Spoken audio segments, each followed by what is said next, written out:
Record there. Okay, and welcome to roundtable number. What number are we on? I don't even know. 4. I think it's 4. Is it 4?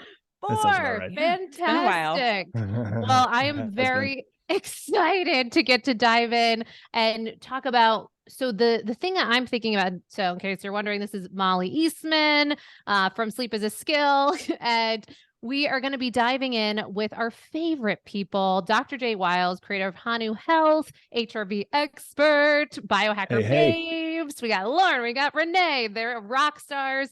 Actually, we just recorded on an aside over on the Sleep is a Skill podcast, which is dropping very soon. All of their sleep tips, which were fantastic. That's a nice shameless plug that you threw in. Exactly. Right, I had to throw that in there. Thanks, Molly. They brought the goods.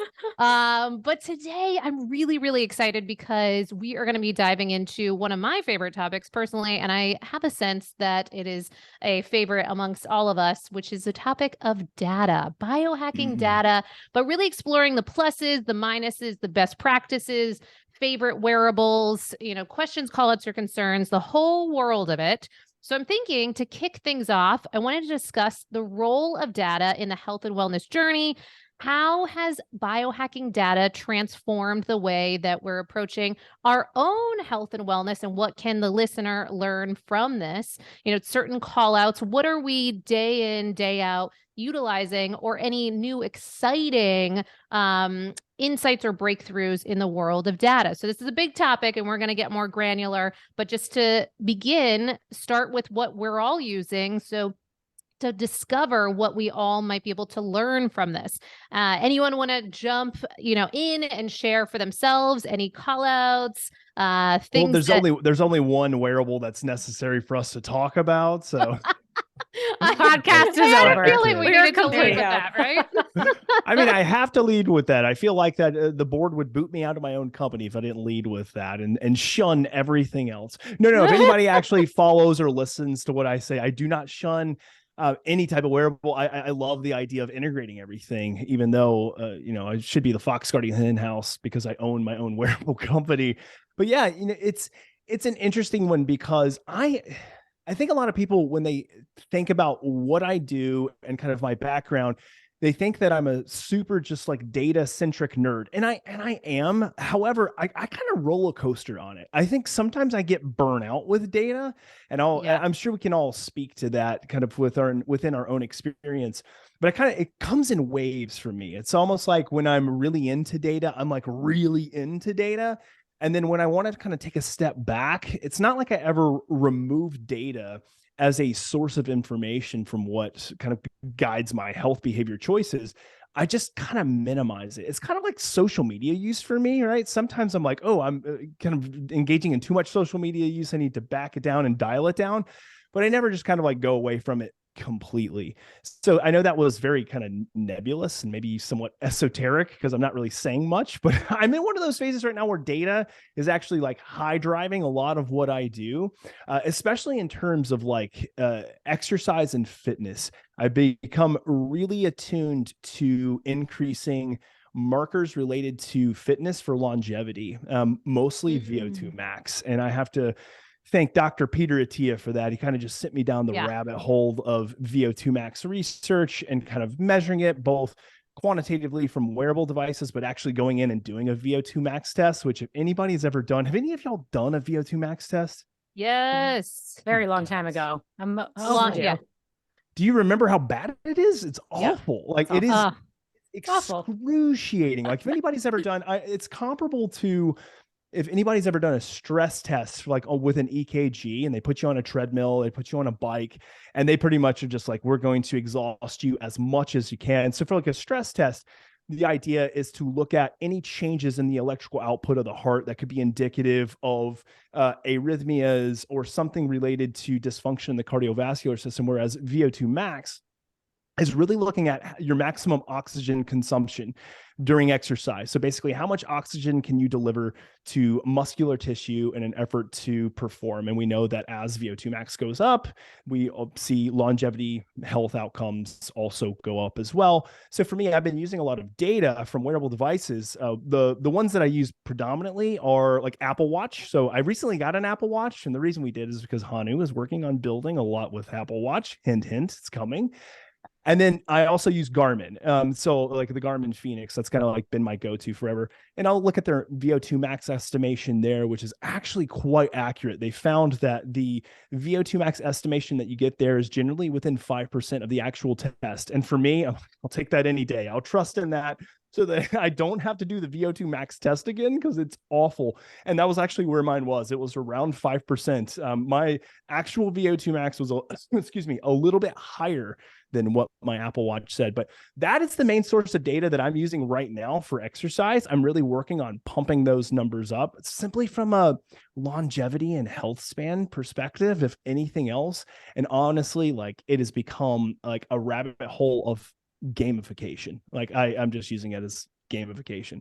I use a lot of other data, but I don't want to like overrun the conversation with my interest in VO2 max right now. But it's a fascinating biomarker for many things regarding longevity and also mental health. We know that as VO2 max goes up, there is a reduction. Generally, this is obviously correlational data, reduction in anxiety experience and also reduction in depression. So really good for emotional well-being. I'm so glad you called that out too, because actually you're bringing up a topic that's of interest for me. I had done the test a while back. I'm putting in the chat. I don't know how you pronounce the name of this company. It's PNOE, and it's a remote. No. Yeah, yeah, exactly. Thanks. Yeah. I Pinoe? feel bad for the company because I'm not quite sure how you pronounce it. The wonderful company, they would send it to you remotely. But the mistake I made was I did it with a rower, and I was doing it with a rower. It just the way I was doing, I should have done a treadmill. I should have known better. It was just too finicky. And so I actually really want to do this again. So you're inspiring me. Are you and maybe I missed it in what you shared, but is there kind of like the top down things that you're doing to address this? Is it, are any big call outs there? Yeah. So in an effort to increase maximum oxygen consumption, the biggest way to do it is to train at your VO2 max level. So they're kind of not, this can send us down a rabbit trail, but I'll try to keep it as concise as possible. So there are kind of two mechanisms for really enhancing VO2 max from a longevity perspective. The first one is exercising in more of a low heart rate, or what we would refer to as zone 2, which is really going to be more for mitochondrial biogenesis. So the creation of new mitochondria, better ATP output, and just greater for endurance. Now that's a lower heart rate zone. Now then up in the upper echelon of heart rate zones, what we might refer to as zone 5, this is like getting pretty close, 90 to 95% of maximum overall heart rate. So for many people, they can just subtract. It's kind of it's not the greatest way to do it, but it's the simplest way to do it. It's just from 220, subtract your age, and that'll give you your maximum heart rate. And then 90 to 95% of that heart rate is generally where we see zone 5 training. Now, in order to increase VO2 max, I've been doing a fair amount of zone 2, which I've always done, but I used to intermix a lot more of like high intensity interval training. And for me, that would be like a 30 seconds to 60 seconds, like max effort, but really generally around 30 seconds max effort. I'm talking about my max heart rate's 186, like I'm going like 180, 182, like really generating a lot of power, a lot of, I guess, just overall stamina. However, we find that the research isn't as clear on how that improves VO2 max as does like what we call tempo training or tempo runs, which is basically doing intervals and what Peter Attia describes kind of in his new book, Outlive, which people should absolutely read if they haven't. I mean, it's just a wonderful collection of like every podcast he's ever done into like a super long, but very not so technical book. Like his podcasts are super technical, but his book is actually a lot less technical, which I think most people will enjoy because it doesn't kind of go into too much of the deep science and physiology. but he does 4-minute intervals on and 4-minute intervals off at what's called your VO2 max, which is basically kind of like running and pressing as hard as you can, but sustaining it for 4 minutes. And then the 4 minutes after that interval is doing more like just like a really light jog or even just a walk, like almost doing nothing compared to what you were doing. And then after 4 minutes rest, jump back into 4-minute interval running as fast as you can to sustain pace at your VO2 max. So for me, for instance, this is just, again, the numbers that I'm going to throw out there. My zone 2 run is generally like a 9:30 mile or so. So like 9 minutes to 9-minute 30 miles will keep my heart rate around 140. When I'm running at my VO2 max, that's probably going to be like a 6:45 mile, 7-minute mile for 4 minutes. And it's tough. I mean, it's just, there's no way to put it. It's really difficult. But I've seen that over the course of the last 6 weeks, I have increased my VO2 max by 15%, which in 6 weeks is pretty, like, I'm very, very happy with that. 15% increase is good because it's taken me from where I was happy with, like I was okay. Well, I'll say I was okay with the number to now putting me pretty close to the bracket that I want to be in. But I've got a long ways to go because my goal is to increase VO2 max to the point of the generation behind me, or I should say the decade behind me. Their elite level is where I want to be. So not the elite level for, my age group, like the 35 to 45-year-olds. I want to be in like the 25 to 35-year-old elite level. So anyway, rabbit hole, but I just still think it's one of the best metrics that we have for longevity in terms of exercise output. And it's hard work. Like there's no doubt about it. Like if you want to increase your VO2 max, you can. I think everybody can do it. And it's a great data point to follow with your wearable technology, but it's not a comfortable thing to do. That's for sure. That's Yeah, so it's just interesting. stress test over and over again. And It's the clients what that it I is. see that track it, and I'm not personally tracking, but I'm watching my clients track it and try to move the needle. And the ones that are having the greatest success are leaning into both of those extremes, like a healthy balance of the zone 2 and the higher intensity work with adequate recovery in between. And I never heard the 4 minutes on, 4 minutes off. What I've read about VO2 is that recovery interval is so much shorter than you want it to be because always you is. have to live in that uncomfortable range. So if you're going all out, like say you're running uphill on a treadmill, hitting that VO2 max, your recovery time is going to be basically a quarter of what you want it to be. So you're not waiting for the heart rate to fully recover. You're going right back in. So it does feel extremely intense. And I did a version of this on the Carol bike yesterday where you do 30 sprints in I think it's like a 10-minute period. You only have 8 seconds to recover in between. So it's not even recovery. The idea is that you're recovering completely on the back end. But the takeaway here is that it does suck, but we do hard things because of the benefits on the back end. Exactly. And for me, it's mentally, instead of pushing against it, this is kind of getting into the psychology of this type of training. Instead of just pushing against it, because every fiber of your being when you're doing this type of workout is just going to say, like, your brain is going to say, stop, you're dying, like you can't do this anymore, or like you actually will pass out and die. Like your brain's telling you all of this nonsense. And so I have found that, like, I just get into this place of like full on like acceptance of like, this is how it is. Like I've got 2 more intervals left. It's going to take me another 15 minutes and all will be over with. And it still sucks. Like, I'm not going to lie. It still sucks. But I think like, instead of like pushing back against it cognitively and just like wanting it to be over, instead just kind of thinking like, yeah, this is what it is. I'm going to accept it. And this is good for me. Like this will help me and I link it with my values, right? So like for me, when I'm 90 years old, I want to be playing down on the ground with my grandkids and wrestling with them and then get up and go do a hike with them and all of these things that most 90-year-olds aren't doing. Like I'm training for that. And again, I'm starting to sound just like I'm repeating everything Peter Attia says, but he's very convincing. So it's good information. Speaking of Peter Attia, have you all seen Limitless? Yeah. I know Lauren has. I haven't actually seen it. I know I'm so behind. It's so funny. You have to watch it. But I think Disney one of the Plus. episodes, Disney Right? Plus. This is not a Disney ad, not sponsored by Disney. Sorry. But anyways, Peter Attia's on there. And I think one of the episodes they do a lot about VO2 max when he's training for, I think, the rope climb, possibly. I think that's right. Yeah. Anyways, really, really good. I thought it was an entertaining show. So good. Yeah. It is No, really I feel good. like we Very Disney. Yes, very. It's not very Yeah. Hollywood. I'm like, Everything. how to He's- motivate people? Take the god of Hollywood and make him do impossible things. And then you too can believe that you can do hard things. They should have done it with Mickey. I mean, just like had Chris Hemsworth dressed as Mickey Mouse. Right, I mean, exactly. even more convincing. More approachable. Yeah. Yeah, That yeah, is for sure. amazing. Well, okay, so I love this VO2 max. I wasn't expecting that direction, which I think is so important. Would we imagine for all of us our experience that say if we were to endeavor into VO2 max, certainly on my podcast, we haven't really discussed that much at all. So I appreciate this. And would we imagine that we might be able to see changes in our wearable data as a result of training for that? Have we seen that with clients or Oh ourselves? yeah. Yeah, I'm sorry. I don't mean to dominate the conversation here. So all the listeners would be like, Jay, shut up. He keeps talking. And well, at least I feel like I keep your talking. stuff, man. Yeah, you're Well, excited. I love the excitement. Yeah. I hope I don't forget it all. I feel like it's for me. It's like when I get into something, like I really get interested in it, and I Same. probably my wife, my poor wife, she probably thinks like, Jay, are you reading yet another research study, another book, like buying another device? Yeah.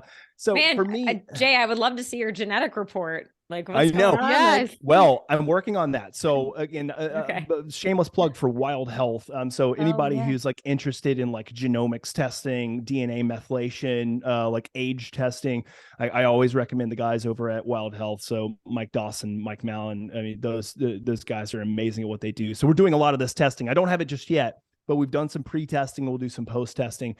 The changes that I've seen from a biometrics perspective, and obviously if anybody kind of follows kind of what I do, obviously I'm checking heart rate variability. I'm looking at resting heart rate as two primary biometrics. VO2 max is very interesting because I've seen this linear increase in direction, but what I've also seen paired with this is a lowering in overall resting heart rate, and then also a increase in heart rate variability.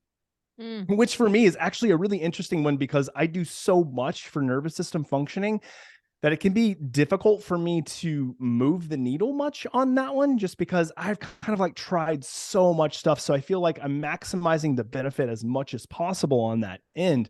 But this is one that I have seen an appreciable change. I mean, it's not a minor change, it's an appreciable change.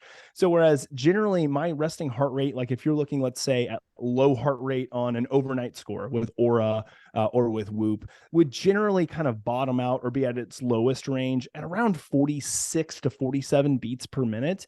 And over the last course of the last 6 weeks, I have seen a reduction to around 42 to 43 beats per minute. So that's like a 3 beat per minute difference in 6 weeks in my low state heart rate, which is pretty good. I mean, I think that in general, we want to see kind of that lowered resting heart rate and lowered average and kind of that bottom, if you will, shelf. So I've seen that, and I've seen heart rate variability increase. I will say that if I do a week of workouts that are a little bit more intensive, so generally I do 2 VO2 max workouts a week. If I step it up to 3 or so, I'll start to see the declination in recovery. So I'll start to see that in heart rate variability. I'll see an increase in heart rate, but it's great because I'm using the data to inform me when I'm pressing a little bit too hard. And I have the tendency to do that. The first week I tried this, funny little off story. The first week I started doing VO2 max training, I did 4 in 1 week. That was just really dumb, by the way. Don't ever try it. It sucked doing it. And then also my recovery scores were awful. It was impairing my sleep. It was impairing my nervous system recovery and functionality. Heart rate variability suppressed, obviously. Heart rate increased, and it wasn't good. I was overtraining. Like classic overtraining 101 being seen here. So again, it's another opportunity to use that data to better inform my decision making and say, 4 is too much, dial it down. Tried 3, still too much, dial it down. 2 is the sweet spot. So good. And so, and how about for our biohacker babes? Are there areas that you have that you're playing with your data that have you as excited as Dr. J, or maybe even a percentage of excitement as Dr. J has right now? Anything that's getting you excited going? It's really awesome to hear about the VO2 max stuff, because I think I need to dive a little bit deeper into that. I kind of have been like the lazy person when it comes to like the workout heart rate zones. Yeah. I go to Orange Theory. I strap this thing on. It tells me if I'm in the blue, the green, the orange, the red, and I'm like, okay, I got it. You know what I mean? So, Yes. so I have some new inspiration to explore that a little bit more. So thanks for that. I would say for like other data and trackers. Well, one, I read an article the other day and they said stress trackers will be the new step trackers of 2023.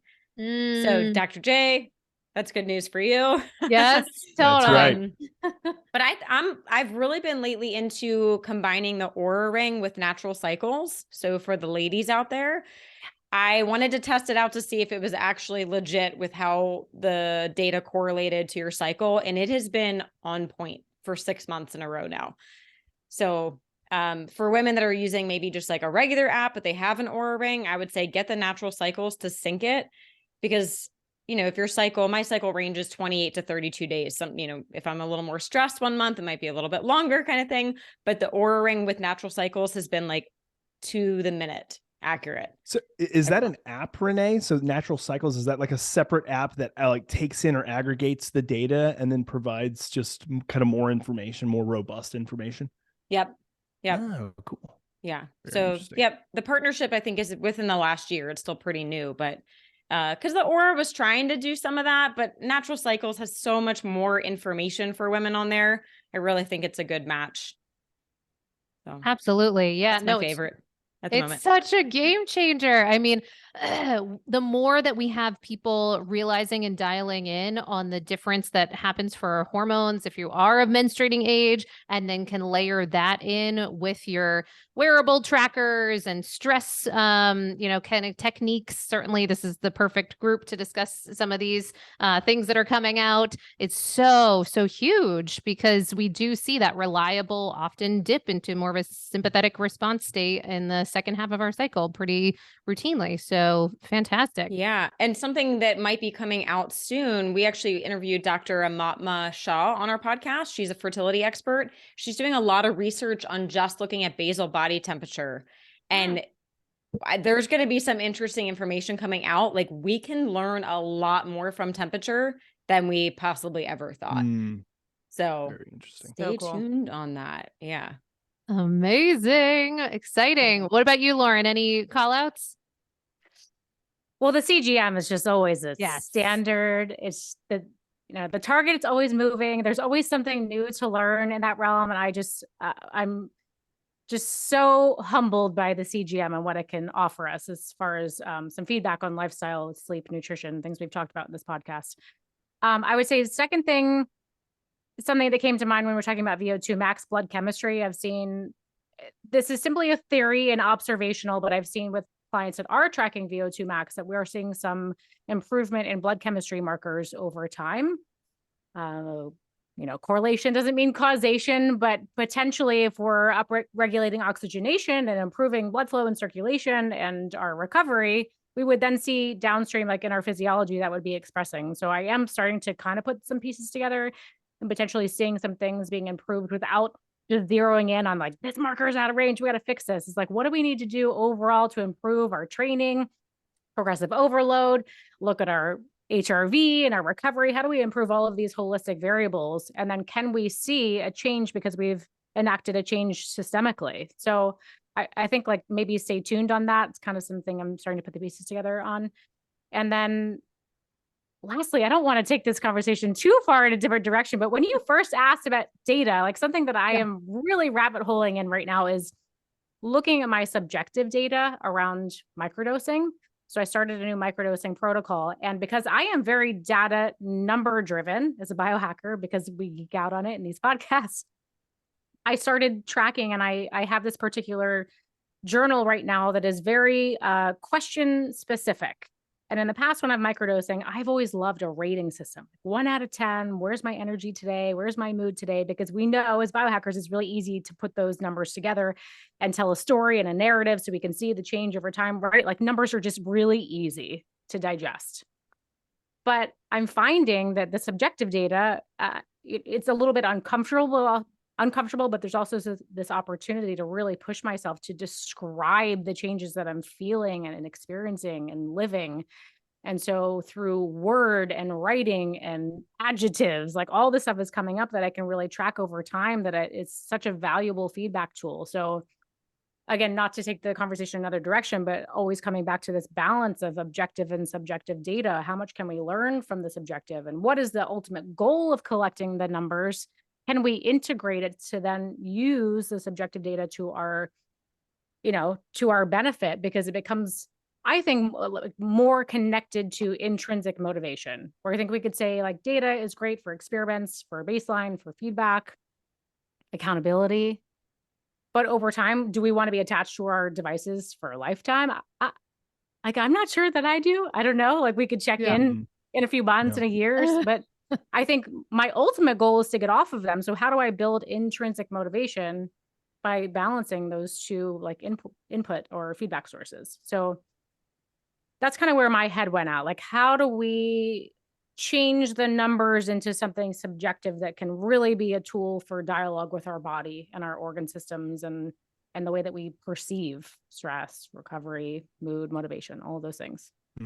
I like this, Lauren, because what resonates with me, or where my mind goes on this one, is that I try to preach to individuals, maybe that's a bad word to use. I try to teach individuals that in an effort to sustain behavior change, in an effort to sustain motivation, everything that we do has to be values laden. So it has to come back to like, why are we doing what we're doing? Like, what's truly the value system that's behind what we're doing?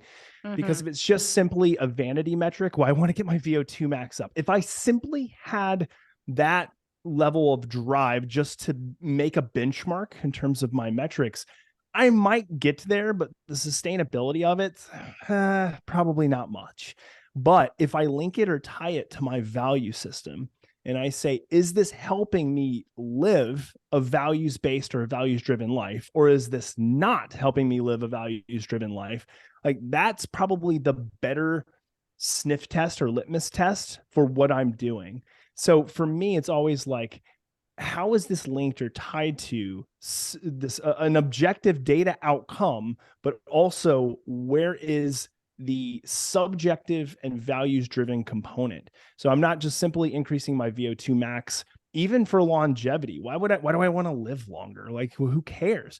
Oh, well, I want to live longer so that I can spend valuable time with the people I love, to cuddle with my kids and my grandkids and my wife. Like, all of those things matter to me. And I am much more likely to make sense of the data and have excitability around the data if I have that at the forefront of my mind. So I tell people all the time, it's like, if you're trying to lose weight and you simply say, I want to go from 200 pounds to 180 pounds, well, that's fine to have that objective kind of data driven goal, like going from 200 to 180. Sure, that's great. But the likelihood of success there goes way down if that's simply the sole thing that people are going after. Or if it's just like aesthetics, I want to look better.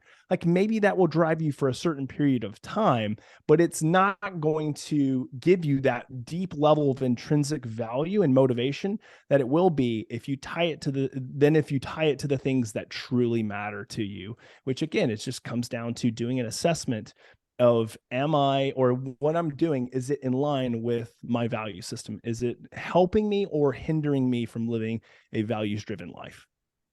I think that's so important on a macro level. And I think, just to come back to maybe reasons why people would do VO2 max, I think that long-term, like core driven benefit, like cost analysis is really valuable. But like short-term, we could be saying, I want to improve my VO2 max because I am loyal to myself and I want to prove that to myself through behavioral commitments and responsibility. Like, loyalty could be a macro goal, but also short term, I'm running the scientific experiment because I want to prove to myself that I can show up to myself and be loyal to my health.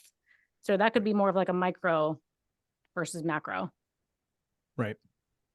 So good. What about you, Molly? Yeah, I can weigh in on a couple interesting ones. So one, just to bring it back to, I love this kind of the why. Why are we even caring about data? Why is it important? And could it be problematic? I know with Dr. J, the kind of infusion of stoicism, and which can feel like, wait, how does that go in with what we're doing? but really getting clear on simplicity and what are we getting out of this attention to these numbers? And I think to Lauren's point, I think it's one of the reasons that I love this conversation of data is I really believe it's another angle in at personal development in a lot of ways. So it allows, so I work with so many, especially men, which is really interesting in the world of sleep optimization and, improving overall health and well-being. And I think because of this data-driven approach, it allows a different angle into self-awareness and seeing suddenly when you see trends and numbers of just even the most simple of things like, oh my gosh, I thought I was waking up at around the same time. It's like one of the most common things I see all the time. We have hundreds of people on our Oura Ring data dashboard. And one of the most common things I see is people say, I wake up at around the same time every day. And then we look at the numbers and then it's actually this roller coaster all over the place. And then only when they see it in black and white can there just be this weird aha moment of like a merging of subjective and objective realities. So we have blind spots, all of us. Blinds, all of us. Major Totally. data. 100%. Yep. So a blind spot for me that I've been really working on, which is the most low tech thing in the world, is walking. Walking is like my new thing. I shouldn't say new thing, but obsession. It's I don't know if I'm quite at the Dr. J level of excitement about this, but I am pretty excited because one of the metrics and data points that I'm pulling from this is I made this kind of personal promise that for every single day of 2023, I would get at least 10,000 steps a day. Now, there's a lot of ruffles around, 10,000 steps. Where does that come from? Is that, even what's that based in? Yada, yada, yada. Okay. Having said that, that is my new baseline. I'm not even going to get into that, but that is my new, how I'm relating to it is like, that's the bottom with the opportunity to even go, more so than that on certain days that work out, but bare minimum, that's the bottom. And I've just added in rucking. I'm kind of late to the rucking party, right? The rucking, nice. Totally. Such a game changer. And so what I've been really having fun with is just noticing this slow dip in heart rate, improvement in HRV, just by simply bringing this about, which it's so on brand for everything that I'm speaking to with sleep as a skill, because it's just an opportunity for us to physically get ourselves outside more and in a creative way. I love this concept of, I'm even playing with adding on new packages for my programs where the knowledge is that we would both be on calls while walking for the coaching calls, which would be like a whole other, just different. With your rucksack on? I mean, I haven't called that out, but I think I need to add that in there. And that could be a challenge, man. right? That could be a challenge to do, especially if you're out in the Austin heat, going up some hills on the phone with, 40 to 60 I'm pounds like a on Navy your back. SEAL over here. Yeah, totally. Love So cool. So that's my latest obsession. The other thing that just for, the novelty of it, I'll just drop that I'm excited about. I just added, I just got on the wait list for, did anyone see about the smart toilet coming out? Putting it in No, there. do explain. Does it Yes. assess like stool and urine So, we'll see. Wonderful. This is out of Withings. So if anyone hasn't heard of this is at CES. It got a lot of acclaim or buzz, I guess you could say. And the thinking is that this is a possible wave of the future where we have these smart homes enabled in all areas of our household that includes the ability to have direct hormone testing through urine analysis. And so I just got on the wait list for that. And I'm speaking with the company around possibilities to be able to test this out and see what could be possible there. Certainly from a sleep perspective, hormonal imbalances being, a part of this conversation. So I'm excited about that, but that's in the future. But I do believe that there's a lot of new exciting data breakthroughs, that are coming. And I think that goes back to what Renee was talking about on the stress management wearables. So I'd love if we could take a look at, kind of shifting to that topic. And I feel like Dr. J, of course, that's like your bread and butter, but Understand. So for people listening and saying stress management wearables, what would that even look like? And then what type of protocols would come about with that? And for, so certainly for my listeners looking to optimize their sleep, but for all of your listeners, for overall health and well-being, why would that be important? And what are some of these things that might be coming or that they could get on this train now? You want me to start? Yeah, maybe you should start. Yeah. I can put just a little please. lead up to, because I know Dr. J is going to crush this. Yeah. I think just like the big question of why do we want to be looking at this? I just think it's really the next piece of overall health and wellness. I think we've been talking about the fitness, the nutrition, even sleep, right, has been in the last couple of years. But I think people are now more stressed than ever. Obviously, the mental health illness or issue that's going on right now. And no one has really addressed the stress piece. I think it's been like, oh, the woo-woo people do like the meditation and mindfulness, maybe like a gratitude journal, but it hasn't been more than that. And I just think people are ready for the next step. And I think also being able to bring technology in, I think that just like pushes people further, right? Like even tracking steps, right, Molly? As soon as that piece of technology was out, people were like, get your 10,000 steps in. Things like MyFitnessPal, tracking your food. It was like, once that was an option on every phone, people started doing it. So I think as we have things like Hanu Health coming out, I think people are just going to jump on board much faster. And then also with the longevity piece, a lot of people are talking about health span and longevity. And I think stress is the number one thing here. And I was talking about this on a podcast the other day with Lauren. I read this awesome article where they interviewed 100 people that lived to over 100. And they said, give us just your one piece of advice for people. And I only saw one person say anything about what they ate. And it's a little embarrassing for me because my background's nutrition, but I'll be honest. One person was like, I eat a lot of vegetables every day. I'm like, awesome. But most of them were like, it was all about the social piece. It was about reducing stress. Going out with friends and family. So I think that people are ready to attack the next piece of health. So well said. Totally agree. The interesting thing about emotional health is that it has been the redheaded stepchild of the kind of health pillars for the longest time. And the reason being is probably twofold. One is that there's still plenty of stigma behind it. Who wants to like tell other people I'm stressed, I'm anxious, I'm depressed, like I have emotional dysfunction?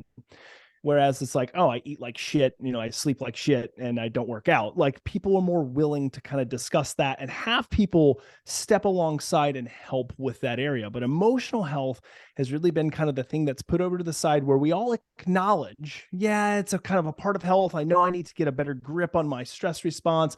My emotional health, my relationships aren't the greatest. It's like there's this acknowledgement there without a lot of action. And to your point, Renee, like we are in the middle of a widespread pandemic of just chaos when it comes to mental health.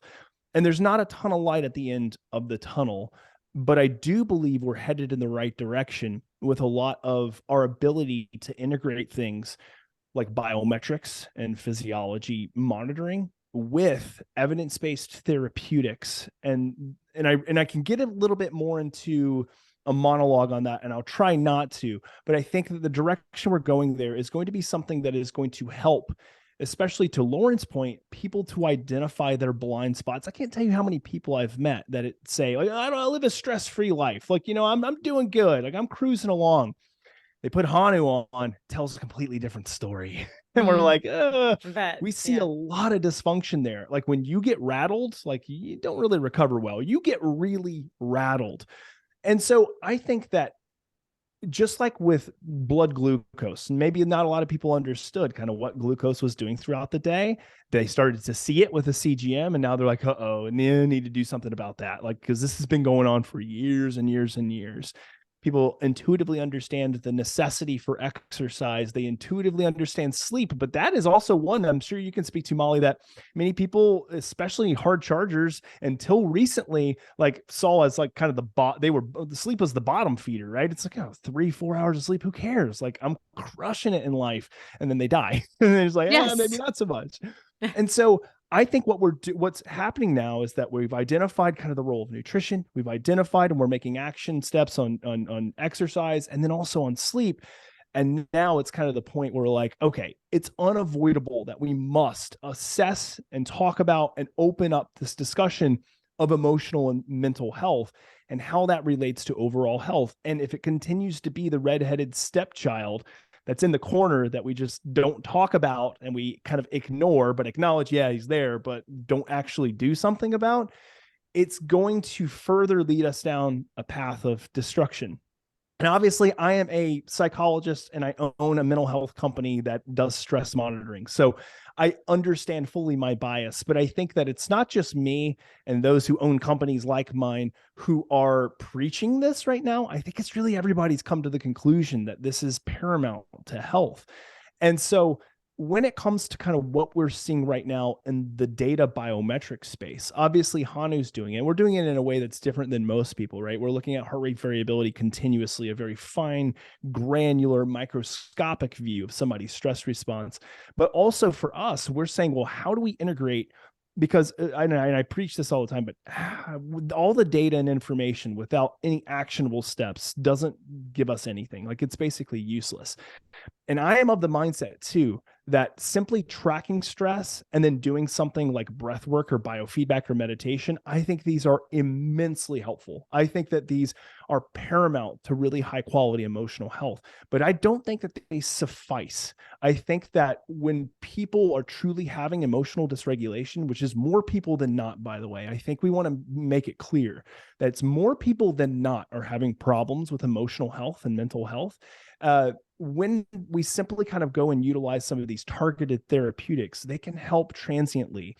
But for a lot of these individuals, we are stuck so much in this narrative and so much in this kind of cognitive fusion of all of these things that we believe define us as who we are, that problem is also not being addressed. And this is actually really the direction that Hanu is going, just to be completely transparent, in that we want to integrate all of these amazing health behaviors that we know are really good for mental health, good nutrition, good sleep, really high quality exercise, but then also bring in kind of the more psychotherapeutic and counseling type of therapies that are used and found to be evidence-based, and layer that on top of things as well, because people can do all of these great behaviors for emotional mental health and well-being, but if they're not addressing kind of the inner dictator that's kind of directing all of their decisions, then all of those things are going to be great acutely, but it's also just going to be still there, and they have to address it as well. So I think that in this world of data and biometrics, we need something that can help open people's eyes to their blind spots,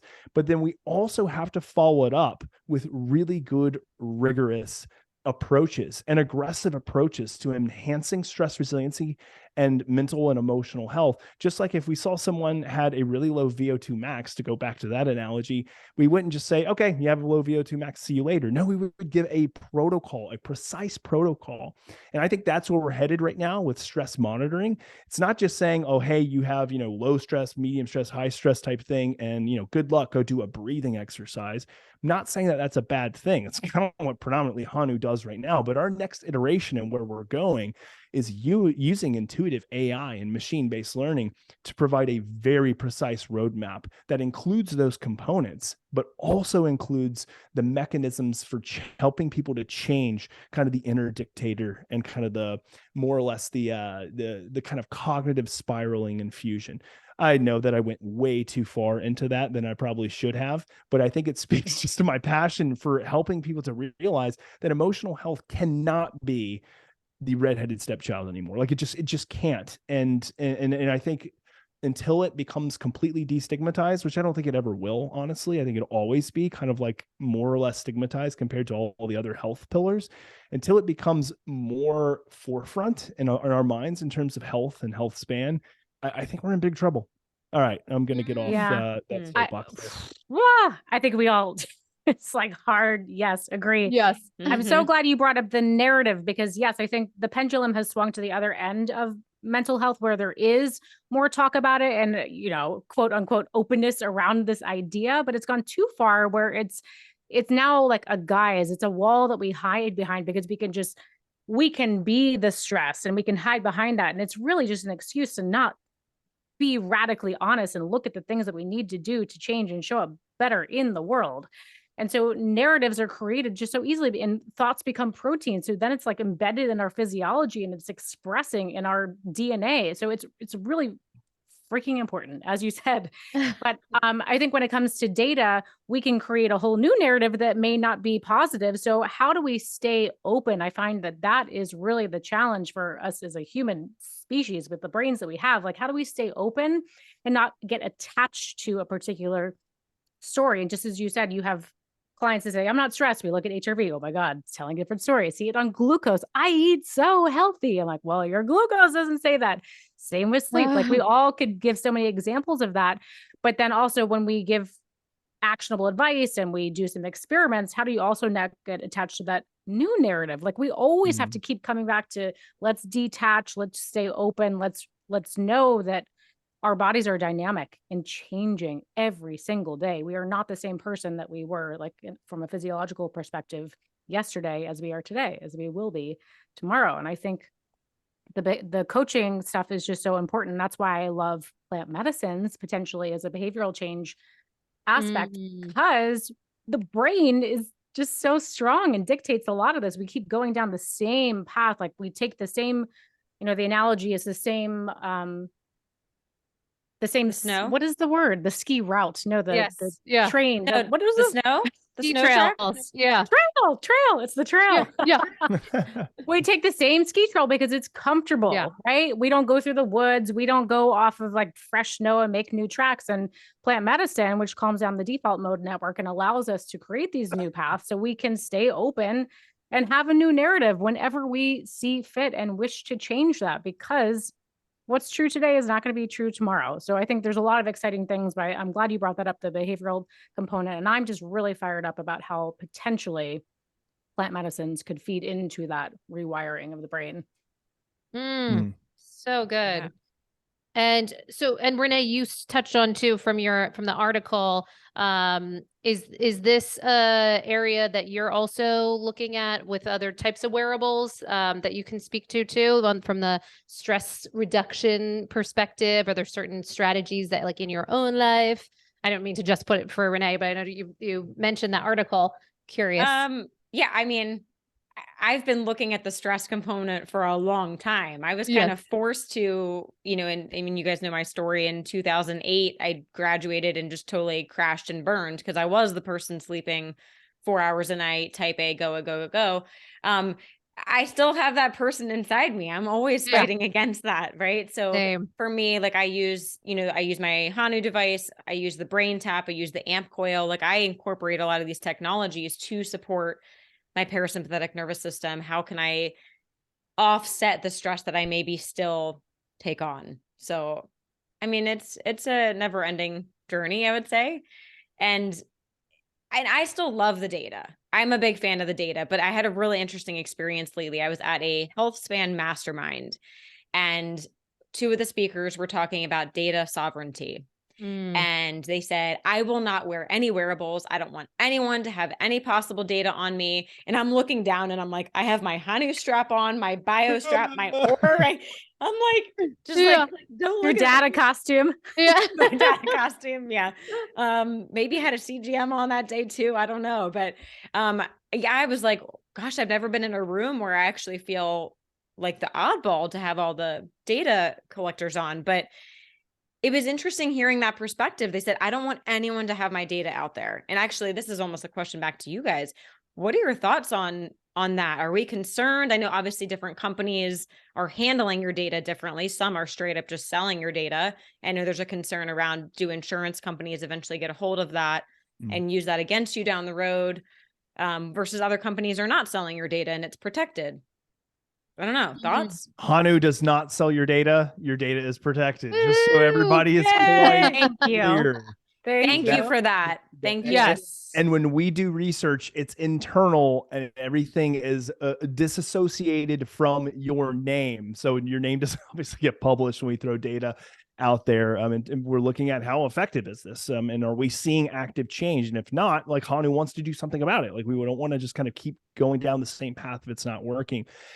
This is an interesting discussion point because I kind of lean in both directions. Maybe it's just the cognitive dissonance that's going on in my brain right now. Because it's like, obviously, like, the from an ethics perspective, like I'm a researcher and a scientist. So for me, I understand the nature of even why a company would sell data. Again, Hanu does not, but I understand why they would, because most of it is for research oriented purposes. So it's for publication, it's for the advancement of science. And so I understand that intuitively. I've been a part of these studies. I've been a part of, being a principal investigator for these studies. So I get it.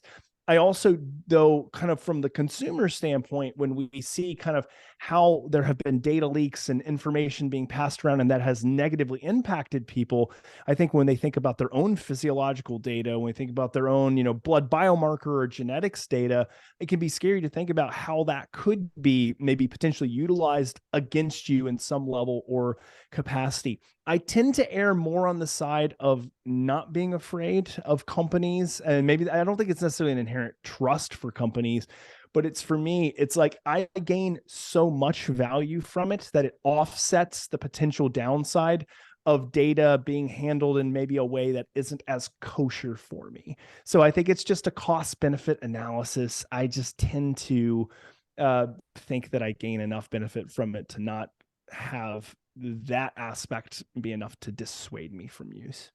But I'm I in can see that it go camp both ways. too. And maybe it's a little naive, but I think I believe in the greater good of science. And I'm so eager to get more information. So I'm like, whatever you need to start giving us more information, things on HRV and glucose, where there isn't a lot of long-term good clinical research, especially in a healthy population. And I want it. So if I can feed into that and get more out of this, and also life is too short, like, give it to me. and to your point, that those data that are being used to advance science, but also to make the product that you're using, that you're already gaining value, hopefully from, even better yet. So it's not like it's out there like, you got the mad scientist thinking, oh, how can I use this for world domination? There might be those companies that are doing that, but really it's for the advancement of science. And I think that there maybe, and again, this could be naive, but there has to be kind of like this hope that the information is used for a level of altruism for the greater good of society and humanity, or at least that's how I conceptualize it as someone who owns a data science, digital mental health company, is that the way we utilize data is in an effort to improve, not to not improve kind of what we do and improve the life and well-being of people. So again, I think that there's going to be people who argue it. Some I think are going to line up a little bit more on the conspiracy side of things, and then some of it are just kind of like people who are genuinely nervous about it because they've been burned before, or they've seen it play out in a way that hasn't been very good. And so everybody comes from their own unique walk, and so I understand it and I get it. And we get emails all the time at Hanu of like, how do you use this data? Like, are you selling it? To where we're very transparent. Like we're an open book about it. And we're like, no, like we don't right now. Am I saying that we would never sell it? I don't know. I doubt we will. I just don't see a lot of benefit. We need it internally so we can make the product better. And we're publishing research studies anyway. So I don't know what we would have a reason to sell it for, but yeah, I don't know. Yeah. I mean, I definitely align with what you both said. And I think there's a couple other things to look at, like, the advertising side of things. Like, they're using your data to then advertise certain things to you, but maybe this is naive as well, but I'm like, okay, so they saw my sleep data, so they're going to advertise a sleep mask, like a sleep pill. Like, I'm not like an impulse buyer. So like, bring on the ads. It's not going to like impact me. Versus the other end of the spectrum, like the genetics, right? 23andMe, I think has been the big one that has been slapped on the wrist for what they're doing. Is like, in 50 years from now, is my insurance going to drop me because they say, we saw in your genetics when you were 18 that this was going to happen, or I don't know. Yeah. I have an interesting conversation. Yeah. What's up, Mollie? Totally. Yeah. No, I similar to what you pointed out with the 23andMe. I think if anything, the one area that I do have more pause for, even though I have tested my genetics in multiple companies, but I have not done the 23andMe. And there's certain areas or certain, I've seen heightened concerns or question marks or red flags for clients on the genetic testing in particular. So I think you do make a good call out on there to just ask some of those questions. Like Dr. J said, people say, oh, what are you doing with this data? What can we expect? You can be an informed consumer and then make that choice, depending on what comes back from the individual company. And then the second thing, I was just also at a mastermind, I guess masterminds galore. And one of the takeaways from this one was just about data in general and protection of your data across the internets, if you will. And was speaking to, there's literally this one guy that's like a real life Mr. Robot, essentially, if you've ever seen Mr. Robot, like a real life hacker that has, hacking since he was like 14 and now is used with the military or the US government on being able to kind of safe house or to be able to protect the vulnerabilities of different, governmental agencies. So really, really knowledgeable in the realm of hacking into your data. So if that's a concern of people being able to, if you're like a public figure, might be targeted for a particular reason and people want to use your data against you, then some of his go-to kind of takeaways were just so basic. It's almost funny, but 2-factor across the board, 1 password, which actually I have on my list of things to do to fully switch everything over to 1 password, not LastPass. Sorry, LastPass. They've been hacked a bunch of times. So different ways to protect yourself in addition to being informed, I think could be an area to like how to navigate this world of a lot of information. And I mean, just a couple of minutes ago, I was talking about getting data from your toilet. I mean, my gosh, we're going into a future where we're going to have a lot of data. So I do think that's an important, full Jetsons. I do think that's an important kind of call out, Renee. That's really great. And I think maybe that would go to just the last question to kind of round this out as we kind of do think fully about the whole world of data. And for any listeners of maybe they're newer on this world of into the world of kind of quote unquote biohacking or exploring, their health through metrics and understanding certain pitfalls and kind of ways to think about this. So in the world of sleep, one of the things I see for a lot of people is the nocebo effect, where if they wake up and then they look, oh no, I got a 62 in my readiness and a, 59 or whatever, right? These numbers then leading to a particular way that they're approaching their days. And curious if you all have any strategies or approaches that you suggest for your clients or for yourself or both on how to navigate data and be empowered and not necessarily fully at the effect of. Yeah.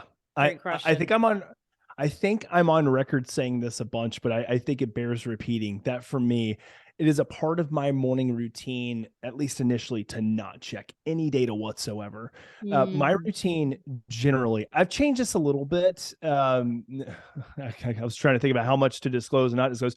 I used to take a shower every morning and I don't anymore. And the reason being is just simply because I was like, I don't know why I'm taking a shower. Like I immediately go to the gym. Like after I'm done with like my morning routine, I go to the gym and I get nasty and sweaty. Why am I taking a shower? Like I was to quote unquote wake up. And I was like, I don't need it. But when I was doing that, and I'll talk about my routine now. If you are someone who showers first thing in the morning when you get up, for me, that was always my check-in time. So I would get out of bed, no data review, like phone stays, away from me. I go into the shower and I took like basically like a full body scan. And it was like, how am I feeling right now? Are my muscles feeling tense? Do I feel recovered? Do I feel energetic? Just kind of like doing this constant subjective body scan prior to anything else. Because I found, to your point, Molly, if I used to jump first thing, like the first thing I would do would be phone open or a score every single morning, from the time I, got Aura back in whenever they came out. What was that 2015, 2016, whenever it was. Yeah. I did it every morning and I would live out the self-fulfilling prophecy of that score. 62, 65, bad day. Done. No need to work out, low energy. And it's kind of this head scratcher, but it shows you the powerful effects psychologically and behaviorally that checking this data can have if you haven't done any of the other check-ins. It's kind of moving way too far on that side of the spectrum. Whereas for me, it became and still is a part of my morning routine to check in first. I have found that I am pretty good about kind of, I've seen so much data now and I've checked in so many times. I'm pretty good about kind of knowing generally where the range of that score is going to be anyway.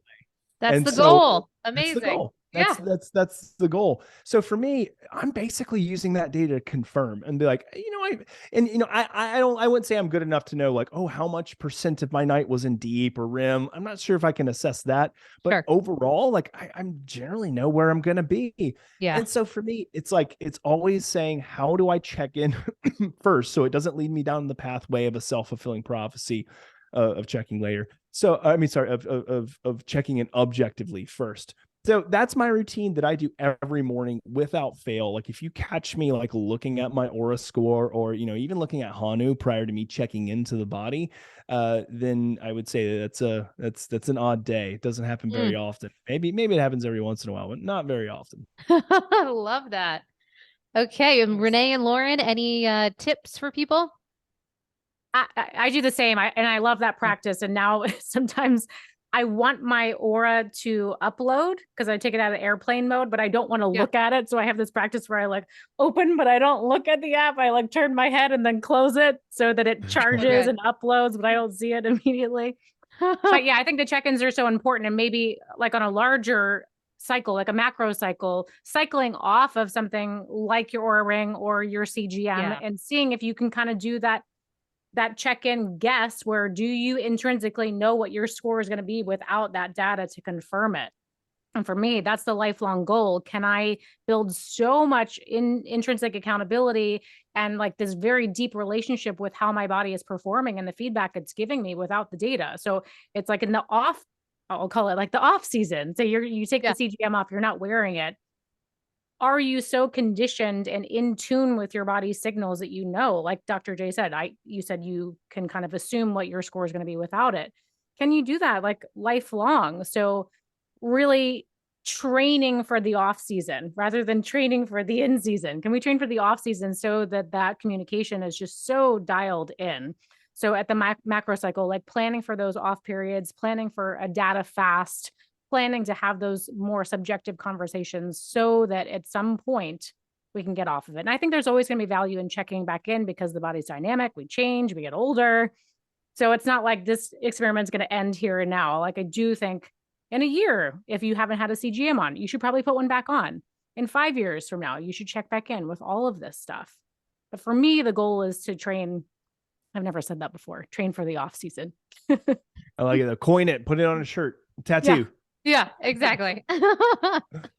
Did you have some mushrooms today or something? You're like coming up with all these new terms. I am in a protocol. Yeah. Brain is on fire. Yeah, exactly. Yeah. I mean, I guess I'm kind of like both of you too with the waiting to check the data. It kind of happens a little bit more naturally because I put everything in airplane mode. So I would say if you have any devices, putting it in airplane mode for me just helps because in the morning, I'm not going to immediately go and like take everything off and plug it in. I'm not going to do that. So I naturally don't see my data for at least an hour or two. So waiting. And then as far as like getting the good scores and bad scores, I think it's so dependent on your personality. Like, I think just know yourself. If you're really impacted by those scores, like Lauren said, do a data fast for a while, maybe just use like a notebook as your daily check-in for a while. For me, it doesn't bother me. I kind of laugh at my scores sometimes. Like the other morning, Sunday morning, I woke up and I'll be honest, Saturday night, went out for my husband's birthday, had a couple cocktails, slept in an extremely hot, torturous hotel room. It was a nightmare. The hotel thermostat hack did not work. Sad story. But anyways, I woke up and my score was 78 readiness. I'm like, that's not as bad as I was expecting. Yeah. So I kind of feel like you get both. Like you get the side of like, that wasn't as bad as I was expecting, but then you also get, I don't feel that crappy today. So I feel like that both ends of the spectrum kind of balance each other out over time. I mean, that's what I've seen in 5 years of checking the data. And, I think also having the Aura Ring and the BioStrap, seeing the discrepancies in the scores, you have to laugh a little bit because when they don't match up, you're just like, this is entertaining for me. Yeah. It's entertaining. I love that you said that because I think it's such a good practice in compassion, self-compassion, being able to laugh at yourself and have that ease and not one, like get so wrapped up in a particular narrative and potentially create a stress response. And I'm laughing at you saying that because I was singing The Sound of Music this morning on my nature walk. And there was a particular line in that song, The Sound of Music, that really like got stuck in my head. When she sings, laugh like a brook as it trips and falls over stones on its way. Like this is a natural pattern in nature, that nature kind of laughs when it trips and falls, but it keeps going. It like stays in flow. And that was like my profound morning microdosing moment. But I was like, we have to laugh at ourselves. Like what's the worst that happens? I think the worst that happens is that we create a stress response and a poor narrative. So why? Yeah. Got to get on this protocol that you're on. Singing. Hills yeah. are alive. No, I was skipping down the street singing The Hills Are Alive. And the neighbors are calling the cops. They're like, oh, she's at it again. It's 4:30 in the morning and Lauren's going at it. Amazing. Wow. Okay. Well, that's fantastic. These are so many great, kind of insights and perspectives. Oh, I guess I should share mine too. One practice that I've been loving right now has been I actually haven't mentioned this on any of my podcasts yet, but a nighttime or bedroom iPad. This is my thing. So it's always, let me explain. So basically, what this is, I have this concept of bookends to your days. So you want to bookend your day where you have kind of, as Lauren and Renee were putting it on their, social media, Dr. Quiet, so that you have your kind of your own piece on each side of your bookends of your day. So morning and night.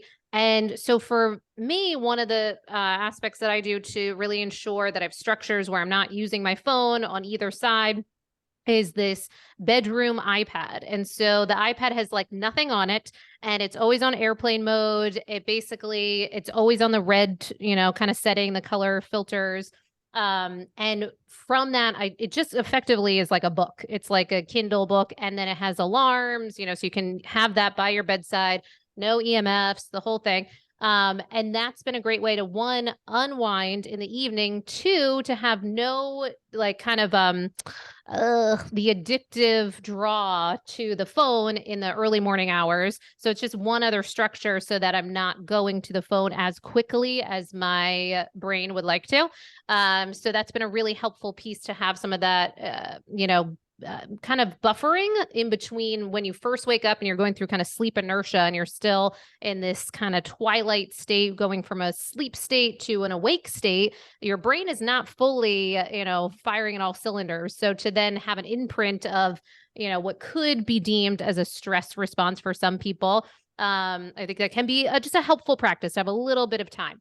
But I really love what you said, Renee, because I think this is so important especially for my people from the sleep world. There can be a real tendency for perfectionistic tendencies or qualities when we're having that can lead and be a contributing factor to sleep issues. So there can be a tendency to say, oh no, if I don't have the crown or if I don't have, whatever metric or wearable you're using, if it's not deemed as good or positive, to have a problem with the information. But I think that's one of the breakthroughs to actually having great sleep from a sleep perspective, is to actually know that you are never going to have fantastic sleep across the board every single night. And the freedom that comes from that is just fantastic. So I think just having that at play, being able to laugh, I think that's such a huge and powerful, and enlightened state to come from, is like Buddha Renee, that we can all take on a little bit of that. So I thank you for kind of, closing us out with that sense or that statement or that approach and framework. So one, thank you all for our fourth roundtable. I hope that for the listener, there was lots of gems in there, and I think we really fulfilled on that. I hope. And for anyone that might have questions for any of us, if we didn't, go in deep enough on certain things, please reach out to any of us. I know, I'm clear, these are just fantastic humans and really committed to making a difference with people. So if you have any questions, reach out. We can make ourselves available to kind of clarify or what have you. you. But just thank you all. This is amazing. So inspired by all of you. And I'm going to be up in, my VO2 max, awareness and just all the, maybe get on to microdosing. There's lots of takeaways from this conversation. Thanks for hosting, Yes. Molly. Oh, well, thank you all. This is fantastic. More to come. Yes. Thank you. There Definitely. we go.